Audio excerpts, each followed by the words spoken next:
Hi friends, welcome to Somu competitive guidance. Central government notification తోటి మేము ముందుకు రావడం జరిగింది అనమాట అండి. తక్కువ వర్క్ లోడ్ తోటి ఉన్నటువంటి నోటిఫికేషన్ అనమాట అండి. నోటిఫికేషన్ దేని నుంచి అని మనం చూసుకున్నట్లయితే నేషనల్ ఇన్సూరెన్స్ కంపెనీ, దీన్ని మనం NICL అని చెప్పి పిలవడం జరుగుతుంది అనమాట అండి. ఈ NICLకి సంబంధించినటువంటి అసిస్టెంట్ ఇన్ క్లాస్ 3కి సంబంధించినటువంటి నోటిఫికేషన్ అనేటువంటిది విడుదల చేయడం జరిగింది అనమాట అండి. దీనిలో సంబంధించినటువంటి ఆన్లైన్ అప్లికేషన్ అనేటువంటిది ఈ రోజున స్టార్ట్ అవ్వడం జరుగుతుంది అనమాట అండి. ఆన్లైన్ అప్లికేషన్ ఎండింగ్ వచ్చేసి 11th నవంబర్లో ఆన్లైన్ అప్లికేషన్ ఎండ్ అవ్వడం జరుగుతుంది అనమాట అండి. ఆన్లైన్ ఫీ పేమెంట్ కూడా చూసుకున్నట్లయితే కనుక 24th నుంచి నవంబర్ 11th వరకు ఉండడం జరుగుతుంది అనమాట అండి.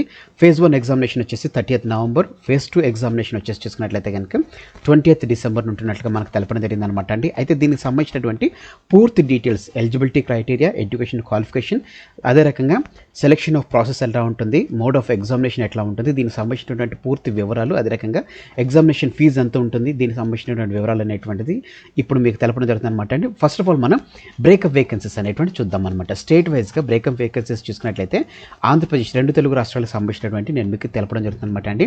ఆంధ్రప్రదేశ్ చూసుకున్నట్లయితే కనుక మొత్తం 21 పోస్టులు అనేటువంటి తీయడం జరిగింది అనమాట అండి.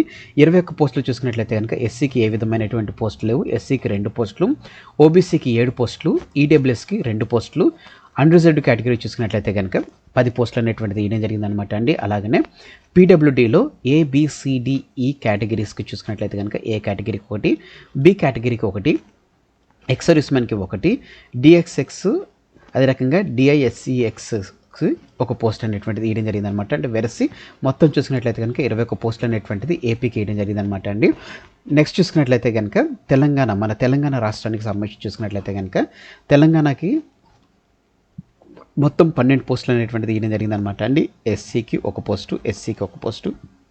నెక్స్ట్ చూసుకున్నట్లయితే కనుక ఓబీసీకి చూసుకున్నట్లయితే కనుక 4 పోస్టులు, ఈడబ్ల్యూఎస్కి చూసుకున్నట్లయితే కనుక 1 పోస్టు, అన్రిజర్వ్డ్ యూఆర్ చూసుకున్నట్లయితే కనుక 1 పోస్టు, పీడబ్ల్యూడీలో మనం చూసుకున్నట్లయితే కనుక 1 పోస్ట్ ఇవ్వడం జరిగింది అనమాట అండి ఏ కేటగిరీకి. అదే రకంగా మనకి ఎక్స్ సర్వీస్మెన్కి 1 పోస్ట్ ఇవ్వడం జరిగింది. DISCకి చూసుకున్నట్లయితే కనుక 1 పోస్ట్ ఇవ్వడం జరిగింది అనమాట అండి. సో తెలుగు రాష్ట్ర ఆంధ్రప్రదేశ్లో చూసుకున్నట్లయితే కనుక 21 పోస్టులు, తెలంగాణలో చూసుకున్నట్లయితే కనుక 12 పోస్టులు అనేటువంటిది ఇవ్వడం జరిగింది అనమాట అండి. సో ఇందులో మనం చూసుకున్నట్లయితే కనుక ఈ DISCX చూసుకున్నట్లయితే కనుక డిజేబుల్డ్ ఎక్స్ సర్వీస్మెన్, అదే రకంగా DXS చూసుకున్నట్లయితే dependents of servicemen killed in action అనేటువంటిది ఇవ్వడం జరిగింది అనమాట అండి.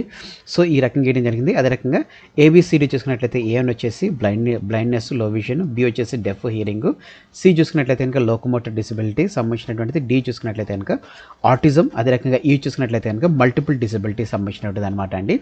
సో ఈ రకంగా కేటగరైజ్ అనేటువంటి చేయడం జరిగింది అనమాట. మన స్టేట్ వైజ్ పోస్ట్స్ అనేటువంటిది ఇవ్వడం జరిగింది. సో ఇప్పుడు దీనికి సంబంధించినటువంటి క్రైటీరియా అనేటువంటి చూద్దాం. ఫస్ట్ ఎలిజిబిలిటీ క్రైటీరియా చూసుకున్నట్లయితే కనుక నేషనాలిటీ చూసుకున్నట్లయితే కనుక ఇండియన్ అయినటువంటి వారు, citizen in India, subject of Nepal లేకపోతే సబ్జెక్ట్ ఆఫ్ భూటాన్, దీనికి సంబంధించినటువంటి వారు దీనికి ఎలిజిబిలిటీ అని చెప్పేసి ఇవ్వడం జరిగింది అనమాట అండి. ఏజ్ క్రైటీరియా చూసుకున్నట్లయితే కనుక 21 సంవత్సరాల నుంచి 30 సంవత్సరాల లోపు ఉన్నటువంటి ప్రతి ఒక్క అభ్యర్థి ఈ పోస్టులకు అప్లై చేసుకోవచ్చు అని చెప్పేసి తెలపడం జరిగింది అనమాట అండి. అయితే సెంట్రల్ గవర్నమెంట్ నామ్స్ బట్టి మనం చూసుకున్నట్లయితే కనుక ఏజ్ రిలాక్సేషన్ అనేటువంటిది ఇవ్వడం జరిగింది. SC/ST వారికి 5 years, అంటే వాళ్ళకి 35 years, SC/ST వారికి. Next OBC non criminal air work చూసుకున్నట్లయితే ఇంకా 3 years, అంటే వాళ్ళకి 33 years ఇవ్వడం జరుగుతుంది అనమాట అండి. అదే రకంగా person with bench mark disability చూసుకున్నట్లయితే కనుక 10 years, అంటే వాళ్ళకి 40 years అనేటువంటి ఏజ్ రిలాక్సేషన్ ఇవ్వడం జరుగుతుంది. Ex servicemen, disabled ex servicemen చూసుకున్నట్లయితే కనుక వాళ్ళ టెన్యూర్తో పోల్చుకున్నట్లయితే కనుక +3 years అనేటువంటిది ఇవ్వడం జరుగుతుంది అనమాట అండి. సో చూసుకున్నట్లయితే కనుక 33 years, subject to maximum 45 years అనేటువంటిది వాళ్ళకి ఇవ్వడం జరిగింది అనమాట అండి. అదే రకంగా widows, divorced women legally separated from there husbands అనేటువంటి వర్క్ చూసుకున్నట్లయితే కనుక 35 years అనేటువంటిది కొంతమందికి ఇవ్వడం జరిగింది అనమాట అండి. అదే రకంగా 38 years, ఓబీసీ SC/ST వర్క్ చూసుకున్నట్లయితే కనుక 40 years అనేటువంటిది వారికి ఏజ్ రిలాక్సేషన్ అనేటువంటిది ఇవ్వడం జరిగింది. Existing employees of the company చూసుకున్నట్లయితే కనుక, అంటే ఆల్రెడీ NICలో వర్క్ చేస్తున్నటువంటి వారు చూసుకున్నట్లయితే కనుక 5 years, వాళ్ళకి వచ్చి 35 years అనేటువంటిది ఏజ్ రిలాక్సేషన్ మనకి ఇవ్వడం జరిగింది అనమాట అండి. సో ఈ రకంగా వరకు కేటగరైజ్ చేస్తూ ఏజ్ అనేటువంటిది ఇవ్వడం జరిగింది. సో నార్మల్గా మనం చూసుకున్నట్లయితే కనుక 21 నుంచి 30 years లోపు ఉన్నటువంటి వారు ఎలిజిబిలిటీ క్యాండిడేట్స్, వాళ్ళ యొక్క కేటగిరీ వైజ్గా చూసుకున్నట్లయితే కనుక 35 years, 33 years ఈ రకంగా మనకి కేటగరైజ్ అనేటువంటి చేయడం జరిగింది అనమాట అండి. ఎడ్యుకేషన్ క్వాలిఫికేషన్ చూసుకున్నట్లయితే కనుక వారు కంపల్సరీగా మినిమం గ్రాడ్యుయేషన్ అనేటువంటిది కోరుకోవడం జరిగింది అనమాట. గ్రాడ్యుయేషన్లో ఏ విధమైనటువంటి అగ్రిగేట్ అనేటువంటిది అడగలేదన్నమాట అండి. జస్ట్ ఎవరైతే మినిమమ్ క్వాలిఫికేషన్ గ్రాడ్యుయేషన్ అనేటువంటిది అడగడం జరిగిందనమాట అండి. ఏ విధమైనటువంటి ఫస్ట్ ర్యాంక్ కావాలని కానీ చెప్పి ఇటువంటిది ఏం అడగలేదనమాట. సో జస్ట్ గ్రాడ్యుయేషన్ వచ్చినట్లయితే మీకు సరిపోతుంది. Candidate should process certificate in proofing of passing qualification examination 1/10/2024. అంటే దీన్ని బట్టి మనం చూసుకున్నట్లయితే కనుక అంటే దీనికి అప్లై చేసేటువంటి సరికల్లా మనకి సర్టిఫికేట్స్ అనేటువంటిది వచ్చి ఉండాలని చెప్పేసి ఇందులో మెన్షన్ అనేటువంటి చేయడం జరిగిందనమాట. అంటే ఫైనల్ ఇయర్ చదువుతున్నటువంటి వాళ్ళు దీనికి ఎలిజిబిలిటీ కాదని చెప్పేసి ఇండైరెక్ట్గా ఇందులో మనకి మెన్షన్ అనేటువంటి చేయడం జరిగిందనమాట అండి. దీంతో పాటుగా మనం చూసుకున్నట్లయితే కనుక ఆన్లైన్ ఎగ్జామినేషన్ అనేటువంటిది ఎగ్జామినేషన్ మోడ్లో చూసుకున్నట్లయితే కనుక ఆన్లైన్ ఎగ్జామినేషన్ అనేటువంటిది ప్రిలిమ్స్ మెయిన్స్ 2 ఫేజెస్ కింద కండక్ట్ చేస్తారు.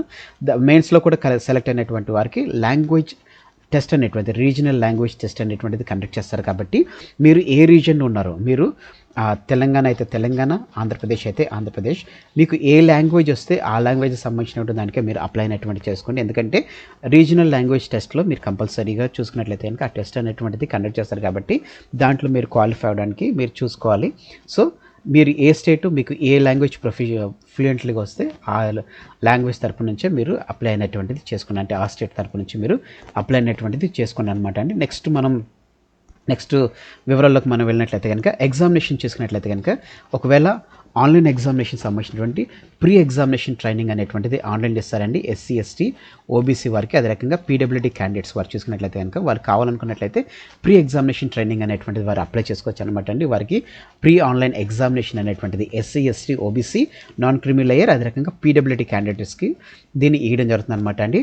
సో ఎవరైతే దీన్ని అవైల్ చేసుకోవాలనుకుంటారో వారు కంపల్సరీగా చూసుకున్నట్లయితే కనుక వెబ్సైట్కి వెళ్ళి వాళ్ళు సంబంధించినటువంటి మెయిల్ ఐడి లేకపోతే మొబైల్ నెంబర్ వీటిని వాళ్ళు ఇచ్చినట్లయితే కనుక ప్రీ ఆన్లైన్ ఎగ్జామినేషన్కి వారు సెలెక్షన్ అనేటువంటిది అంటే వారికి సెక్యూర్ అవ్వడం జరుగుతుంది అనమాట అండి. ప్రీ ఎగ్జామినేషన్ ట్రైనింగ్ చూసుకున్నట్లయితే only SC, ST, OBC, PWD candidates మాత్రం ఇవ్వడం జరుగుతుంది అనమాట అండి. సో సెలక్షన్ ప్రాసెస్ విధానంలో మనం చేసినట్లయితే కనుక ప్రిలిమ్స్, మెయిన్స్ అనేటువంటిది కండక్ట్ చేస్తారు. దాని తర్వాత ఎవరైతే షార్ట్ లిస్ట్ అయినటువంటి క్యాండిడేట్స్ ఉంటారో వారికి రీజనల్ లాంగ్వేజ్ టెస్ట్ ఆల్రెడీ తెలపడం జరిగింది కదండి. సో రీజనల్ లాంగ్వేజ్ టెస్ట్ అనేటువంటిది కండక్ట్ చేస్తారనమాట. ఇప్పుడు మనం ఆన్లైన్ ఎగ్జామ్ ప్రిలిమినరీ, అదే రకంగా మెయిన్ ఎగ్జామ్ చూసుకున్నట్లయితే కనుక ప్రిలిమినరీ ఎగ్జామ్ చూసుకున్నట్లయితే కనుక మొత్తం 100 మార్క్స్ అనేటువంటిది ఉంటుందన్నమాట అండి. 60 minutes అనేటువంటిది ఇవ్వడం జరుగుతుంది అనమాట. 3 సెక్షన్స్ అంటే సెక్షన్ వైజ్గా కట్ ఆఫ్ టైమింగ్ అనేటువంటిది ఉంటుంది అనమాట అండి. ఈచ్ సెక్షన్ వచ్చేసి 20 minutes అనేటువంటిది ఉంటున్నట్టుగా మనకి ఇక్కడ మెన్షన్ అనేటువంటి చేయడం జరిగింది అనమాట అండి. ఇందులో ప్రిలిమ్స్లో వచ్చేటువంటి టాపిక్స్ చూసుకున్నట్లయితే కనుక ఇంగ్లీష్ లాంగ్వేజ్ ఒకటి, అదే రకంగా రీజనింగ్ అబిలిటీ ఒకటి, క్వాంటిటేటివ్ యాప్టిట్యూడ్ అనేటువంటిది ఇవ్వడం జరుగుతుంది అనమాట అండి. అన్ని ఆబ్జెక్టివ్ టైప్స్ ఆఫ్ క్వశ్చన్స్ అనేటువంటిది ఇవ్వడం జరుగుతుంది అనమాట. ఇంగ్లీష్ లాంగ్వేజ్కి వచ్చి 30 questions, 30 marks అనేటువంటిది ఇవ్వడం జరుగుతుంది. 20 minutes డ్యూరేషన్ ఇంగ్లీష్లో మాత్రమే ఉంటుందన్నమాట అండి. రీజనింగ్ అబిలిటీ చూసుకున్నట్లయితే కనుక 35 questions, 35 marks, 20 minutes అనేటువంటిది కేటాయించడం జరుగుతుంది. ఇంగ్లీష్ లేకపోతే హిందీలో మాత్రమే ఉంటుందన్నమాట అండి. Next quantitative aptitude 35 questions, 35 marks అనేటువంటిది ఉంటుంది అనమాట అండి. 20 minutes డ్యూరేషన్ ఉంటుంది. హిందీ లేకపోతే ఇంగ్లీష్లో ఇవ్వడం జరుగుతుంది అనమాట అండి. సో ఈ రకంగా 100 questions, 100 marks, 60 minutes అనేటువంటిది సాగ్రిగేట్ అనేటువంటి చేయడం జరుగుతుంది అనమాట అండి. సో నెగిటివ్ మార్కింగ్ చూసుకున్నట్లయితే 1/4 అనేటువంటిది నెగిటివ్ మార్కింగ్ ఉంటున్నట్లుగా మనకి మెన్షన్ అనేటువంటి చేయడం జరిగింది అనమాట అండి. సో నెక్స్ట్ చూసుకున్నట్లయితే కనుక మెయిన్స్ ఎగ్జామినేషన్ అనమాట అండి. ప్రిలిమ్స్లో ఎవరైతే క్వాలిఫై అవుతారో ప్రిలిమ్స్లో క్వాలిఫై అయినటువంటి వారు మెయిన్స్ ఎగ్జామినేషన్కి సెలెక్ట్ అవ్వడం జరుగుతుంది అనమాట అండి. ఇందులో చూసుకున్నట్లయితే 200 questions, 120 minutes, 5 sections ఉంటుంది అనమాట అండి. దీంట్లో కూడా సెక్షనల్ టైమింగ్స్ అనేటువంటిది ఉంటుంది అనమాట. సో దాన్ని ఏ రకంగా కేటగరైజ్ చేస్తారంటే డివైడ్ చేస్తారని మనం చూసుకున్నట్లయితే కనుక మొత్తం 5 కేటగిరీస్ ఉంటుంది కదండి. Test of reasoning, test of English language, test of numerical ability, test of general awareness, test of computer knowledge అనేటువంటిది ఇది జరుగుతుంది అనమాట అండి. సో ఇందులో మనం చూసుకున్నట్లయితే కనుక ఇవన్నీ ఆబ్జెక్టివ్లోనే ఉండడం జరుగుతుంది అనమాట అండి. టెస్ట్ ఆఫ్ రీజనింగ్ వచ్చేసి 40 questions, 40 marks, ఇంగ్లీష్ లేకపోతే హిందీలో ఉంటుంది. 30 minutes అనేటువంటి డ్యూరేషన్ ఉంటుంది. 30 minutes అయిపోయిన తర్వాత నెక్స్ట్ ఇంగ్లీష్ లాంగ్వేజ్లోకి మనం వెళ్ళిపోవడం జరుగుతుంది అనమాట అండి. 40 questions, 40 marks, ఇంగ్లీష్లో ఉంటుంది. 30 minutes ఉంటుంది అనమాట అండి. ఈ 30 minutes అయిపోవడం తోటి మనం టెస్ట్ ఆఫ్ న్యూమరికల్ ఎబిలిటీస్లోకి వెళ్ళిపోవడం జరుగుతుంది అనమాట అండి. 40 questions, 40 marks, ఇంగ్లీష్ లేకపోతే హిందీలో ఉంటుంది. 30 minutes అనమాట అండి. ఇది అయిపోయిన వెంటనే మనం టెస్ట్ ఆఫ్ జనరల్ అవేర్నెస్లోకి వెళ్ళిపోవడం. 40 questions, 40 marks, ఇంగ్లీష్ లేకపోతే హిందీలో ఉండడం జరుగుతుంది అనమాట అండి. 15 minutes అనేటువంటి డ్యూరేషన్ ఇవ్వడం జరుగుతుంది అనమాట అండి. ఇది అయిపోయిన వెంటనే 40 questions, 40 marks, ఇంగ్లీష్ లేకపోతే హిందీలో ఉంటుంది అనమాట అండి. 15 minutes కేటాయించడం జరుగుతుంది. టెస్ట్ ఆఫ్ కంప్యూటర్ నాలెడ్జ్ ఈ రకంగా 200 questions, 200 మార్కులు, 120 minutes అనేటువంటిది వీరికి కేటాయించడం జరుగుతుంది అనమాట అండి. సో ఈ రకంగా చూస్తున్నాం. రాంగ్ పెనాల్టీ చూసుకున్నట్లయితే కనుక 1/4 అనేటువంటిది ఇస్తున్నట్లుగా ఇక్కడ మనకి మెన్షనింగ్ అనేటువంటిది చేయడం జరిగింది అనమాట అండి. ఎవరైతే ఎగ్జామినేషన్కి ఆన్లైన్ ఎగ్జామినేషన్కి వెళ్తారో వారు కంపల్సరీగా ఈ డాక్యుమెంట్స్ తీసుకుని వెళ్ళాలని చెప్పేసి తెలపడం జరిగింది అనమాట అండి. వ్యాలిడ్ కాల్ లెటర్ అంటే మీరు హాల్ టికెట్ ఏదైతే డౌన్లోడ్ చేసుకుంటారో ఆ డౌన్లోడ్ సంబంధించినటువంటి హాల్ టికెట్ అనేటువంటి తీసుకోవాలి. అదే రకంగా ఫోటో ఐడెంటిటీ ప్రూఫ్ అనేటువంటిది కంపల్సరీ తీసుకెళ్లాలన్నమాట అండి. అంటే మన కాల్ లెటర్తో పాటుగా మనము ఫోటో ఐడెంటిటీ ప్రూఫ్ అనేది తీసుకోవాలి. Photo copy of the photo identity proof అనేటువంటిది అంటే మీరు ఏదైతే తీసుకెళ్తున్నారో ఐడెంటిటీ ప్రూఫ్ అది ఆధార్ కార్డ్ కానీ, డ్రైవింగ్ లైసెన్స్ కానీ, పాన్ కార్డ్ కానీ, పాస్పోర్ట్ కానీ, బ్యాంక్ పాస్బుక్ కానీ, ఏది అదర్ ఐడి తీసుకెళ్ళినా కానీ దానికి సంబంధించినటువంటి జిరాక్స్ అనేటువంటిది కంపల్సరీగా మీరు తీసుకుని వెళ్ళాలని చెప్పేసి తెలపడం జరిగింది అనమాట అండి. నెక్స్ట్ చూసుకున్నట్లయితే కనుక రీజనల్ లాంగ్వేజ్ టెస్ట్ అనేటువంటిది అంటే ప్రిలిమ్స్ మెయిన్స్ క్వాలిఫై అయినటువంటి వారు రీజనల్ లాంగ్వేజ్ టెస్ట్కి వస్తారనమాట అండి. Candidate short listed on the main examination will be subsequently called for the regional language test conducted by the company at selected centres అనేవి. అంటే మీరు ఎవరైతే సెలెక్ట్ అవుతారో సెలెక్ట్ అయినటువంటి వారికి ఆ సెంటర్స్లో వారికి ఆ రీజనల్ లాంగ్వేజ్ టెస్ట్ అనేటువంటిది కండక్ట్ చేస్తున్నట్లుగా తెలపడం జరిగింది అనమాట అండి. దానికి సంబంధించినటువంటి అడ్రస్, డేట్, టైం అనేటువంటిది షార్ట్ లిస్ట్ అయినటువంటి క్యాండిడేట్స్కి వెబ్సైట్లో వారు పొందుపరుస్తారని చెప్పి తెలపడం జరిగింది అనమాట అండి. ఇక్కడ మీరు చూసుకున్నట్లయితే కనుక the regional language test will be qualifying nature only, not score no scores will not allot on for the same అనేటువంటి. అంటే ఇది జస్ట్ ఎవరైతే మెయిన్స్ దాంట్లో సెలెక్ట్ అవుతున్నారో సెలెక్ట్ అయినటువంటి వారు ఈ ఎగ్జామ్ రాయడం ద్వారా ఒకవేళ దీంట్లో కూడా వాళ్ళు క్వాలిఫై అయితే కనుక వారు డైరెక్ట్ పోస్టింగ్ దానికి ఎలిజిబిలిటీ అవుతారనమాట. ఒకవేళ దీనికి రీజనల్ లాంగ్వేజ్ టెస్ట్లో వాళ్ళు ఒకవేళ క్వాలిఫై కాకపోతే కనుక వారికి పోస్టింగ్ అనేటువంటిది రాదనేటువంటిది ఇందులో మనకి డీటెయిల్గా మనకి తెలపడం జరిగింది అనమాట అండి. డాక్యుమెంట్స్ టు బి అయితే మెయిన్స్ రీజనల్ లాంగ్వేజ్ టెస్ట్కి వెళ్ళేటప్పుడు వాళ్ళు ఏమేమి డాక్యుమెంట్స్ అనేటువంటిది అటెస్ట్ చేయాలని చెప్పేసి వీళ్ళు ఇందులో మెన్షన్ అనేటువంటి చేయడం జరిగింది అనమాట అండి. రీజనల్ లాంగ్వేజ్ టెస్ట్ సంబంధించినటువంటి ఏదైతే ప్రింట్అవుట్ ఏదైతే ఉంటుందంటే మనకి హాల్ టికెట్ లాంటిది ఏదైతే వస్తుందో అది తీసుకుని వెళ్ళాలి. అదే రకంగా ఆన్లైన్ అప్లికేషన్ ఫామ్ అనేటువంటి తీసుకెళ్ళాలి. బర్త్ సర్టిఫికేట్ అంటే ఎస్ఎస్సి కానీ డేట్ ఆఫ్ బర్త్ దాన్ని తీసుకెళ్ళాలి. ఒరిజినల్ ఫోటో ఐడెంటిటీ వెరిఫికేషన్ ఏదైతే మనం ఆధార్ కార్డ్ కానీ ఏదన్నా కానీ దాన్ని తీసుకెళ్ళాలి. Marks sheet and certificate of graduation equivalent అనేటువంటిది అంటే మనం డిగ్రీకి అప్లై చేస్తున్నాం, డిగ్రీతోటి అప్లై చేస్తున్నాం కాబట్టి డిగ్రీ లేకపోతే హయ్యర్ మీరు ఏది పెట్టుకున్నదని దానికి సంబంధించినటువంటి ఒరిజినల్ డాక్యుమెంట్స్ అనేటువంటి తీసుకుని వెళ్ళాలి. క్యాస్ట్ సర్టిఫికేట్ అనేటువంటిది తీసుకుని వెళ్ళాలని చెప్పేసి తెలపడం జరిగింది. ఎస్సీ, ఎస్టీ, ఓబీసీ వారికి సంబంధించినటువంటి నాన్ క్రిమినల్ ఎయిర్ అనేటువంటిది. అదే రకంగా ఇన్కమ్ సర్టిఫికేట్ అని ఉంటే income certificate, X service man, disability వారికి డిజబిలిటీ సర్టిఫికేట్, ఓబీసీ వారికి ఓబీసీ రిజర్వేషన్ సర్టిఫికేట్. దాంతో పాటుగా చూసుకున్నట్లయితే కనుక ఎవరైతే ఆ పబ్లిక్ సెక్టర్ అండర్టేకింగ్ దాంట్లో పనిచేస్తున్నారో దానికి సంబంధించినటువంటిది కూడా తీసుకుని వెళ్ళాలి తెలపడం జరిగింది. ఒకవేళ మీకు ఎక్స్పీరియన్స్ ఉన్నట్లయితే ఇంకా ఎక్స్పీరియన్స్ సర్టిఫికేట్ అనేటువంటిది కూడా అడగడం జరుగుతుంది అనమాట అండి.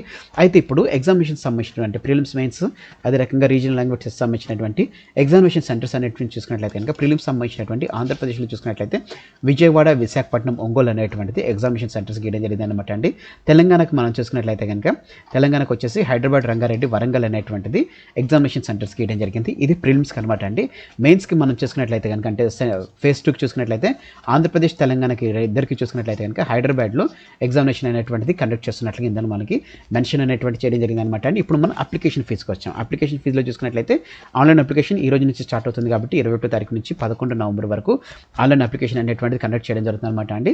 సో దీనికి సంబంధించిన చూసుకున్నట్లయితే SC, ST, PWD, ex service man చూసుకున్నట్లయితే కనుక 100 రూపీస్ అనేటువంటిది వీరు పే చేయాలని చెప్పి తెలపడం జరిగింది. ఎవరైతే SC, ST, PWD, ex service man కారో వారు 850 రూపాయలు అనేటువంటిది ఫీజు పే చేయాలని చెప్పేసి తెలపడం జరిగింది అనమాట అండి.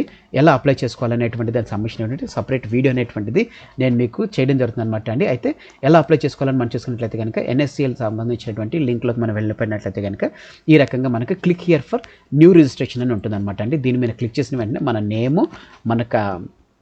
నేమ్ రాయాలి, నేమ్ని కన్ఫర్మ్ చేయాలి, మిడిల్ నేమ్ రాయాలి, మిడిల్ నేమ్ కన్ఫర్మ్ చేయాలి, లాస్ట్ నేమ్ రాయాలి, లాస్ట్ నేమ్ కన్ఫర్మ్ చేయాలి.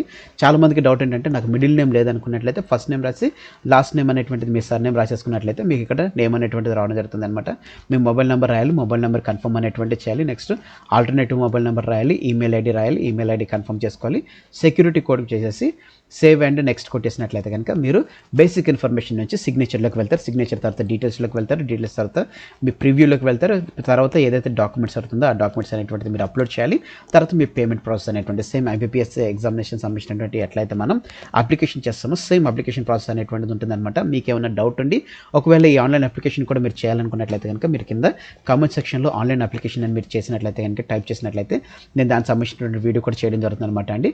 దానికి సంబంధించినటువంటి ఫోటోగ్రాఫ్ ఎట్లా పట్టాలి అనేటువంటిది అంతా మీకు ఇందులో మెన్షన్ చేయడం జరుగుతుంది అనమాట అండి. ఆన్లైన్ అప్లికేషన్ ఫీ పేమెంట్ అనేటువంటిది అన్ని ఆన్లైన్ అప్లికేషన్ పోర్టల్ ద్వారా మీరు పే చేయొచ్చు అని చెప్పేసి తెలపడం జరిగింది అనమాట అండి. అదే రకంగా మీరు అప్లై చేసేటప్పుడు గుర్తుపెట్టుకోండి అండి, మీ ఫోటో ఇమేజ్ అనేటువంటిది మీరు ఇవ్వాలన్నమాట. ఫోటో ఇమేజ్తో పాటుగా సిగ్నేచర్తో పాటుగా లెఫ్ట్ హ్యాండ్ థంబ్ ఇంప్రెషన్, అదే రకంగా డిక్లరేషన్ హ్యాండ్ రైటింగ్ డిక్లరేషన్ అనేటువంటిది కూడా మీరు పొందుపరచాలి. లెఫ్ట్ హ్యాండ్ థంబ్ ఇంప్రెషన్ ఎంత ఉండాలనేటువంటిది ఇక్కడ మనకు మెన్షన్ చేయడం జరిగింది అనమాట అండి.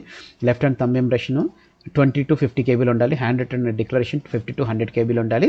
స్కానింగ్ ఆఫ్ ద డాక్యుమెంట్ ఏదైతే మనం చేస్తాం 200 DPI per ఇంచ్లో మనం చేయాలని చెప్పేసి తెలపడం జరిగింది అనమాట అండి. సో నెక్స్ట్ దీనికి సంబంధించినటువంటి సబ్జెక్ట్స్ లేకపోతే ఇంకా ఏమన్నా ఉన్నాయని మనం చూసుకున్నట్లయితే కనుక మ్యాక్సిమం ఇక్కడతోటి మనకి డీటెయిల్స్ అన్నీ అయిపోవడం జరుగుతుంది అనమాట అండి. మీరు ఆన్లైన్ అప్లికేషన్ చేసుకునేటప్పుడు మీరు ఏవైతే డీటెయిల్స్ అనేటువంటిది మీరు క్యారీ చేస్తున్నారో అవన్నీ మీరు అప్లోడ్ చేయడానికి మీరు మ్యాక్సిమం ట్రై చేయండి అనమాట అండి. ఎందుకంటే అవి కంపల్సరీ అడుగుతున్నారు కాబట్టి ఏవైతే మీరు ఏదైతే మీరు ఫొటోస్ కానీ ఇవన్నీ మీ దగ్గర ఉన్నాయి మీరు పెట్టండి అనమాట అండి. చాలామంది ఏంటంటే పాత ఫోటోలు సింగిల్ కాపీస్ ఉన్న ఫోటోలు పెడుతుంటారు. వాటిని మీరు కంపల్సరీ మల్టిపుల్ కాపీస్ తీసుకుని పెట్టుకోండి. ఎందుకంటే హాల్ టికెట్ వచ్చినప్పుడు హాల్ టికెట్లో సేమ్ కాపీ అనేటువంటిది మీరు ఫోటో అనేటువంటిది మీరు పేస్ట్ చేయాలి కాబట్టి అది మీరు మర్చిపోకండి. ఆన్లైన్ రిజిస్ట్రేషన్ డేట్ వచ్చేసి మరొకసారి మీకు రిమైండ్ చేస్తాను 24th October అంటే ఈ రోజు నుంచి ఆన్లైన్ అప్లికేషన్ స్టార్ట్ అవుతుందండి. ఆన్లైన్ అప్లికేషన్ ఎండ్ వచ్చి 11th November తోటి ఎండ్ అవుతుందన్నమాట. ఆన్లైన్ పేమెంట్ కూడా అదే టైంలో జరుగుతుంది. Mode of phase 1 examination 30th November, phase 2 examination వచ్చేసి 20th November జరుగుతుంది అనమాట అండి. సో ఫ్రెండ్స్, ఎవరికైతే NICL దీనికి సంబంధించినటువంటి ఆన్లైన్ అప్లికేషన్ కావాలనుకున్నట్లయితే ఆన్లైన్ అప్లికేషన్ అని చెప్పేసి మీరు మన కామెంట్ సెక్షన్లో మీరు కామెంట్ చేసినట్లయితే కనుక తప్పకుండా నేను దానికి సంబంధించినటువంటి వీడియో కూడా నేను మీకు పొందుపరచడం జరుగుతుంది అనమాట అండి. సో ఫ్రెండ్స్, ఇదండి నేషనల్ ఇన్సూరెన్స్ కంపెనీ నుంచి వచ్చినటువంటి చక్కటి అంటే ఎక్కువ వర్క్ టెన్షన్ లేనటువంటి ఉద్యోగంతో కూడినటువంటి video. Thanks for watching the video. మరిన్ని అప్డేట్స్ గురించి మీరు మన సోము కాంపిటేటివ్ గైడెన్స్ అనేటువంటి యూట్యూబ్ ఛానల్ సబ్స్క్రైబ్ చేసుకోండి. Thanks for watching the video. Have a nice day. All the best for exams. Bye.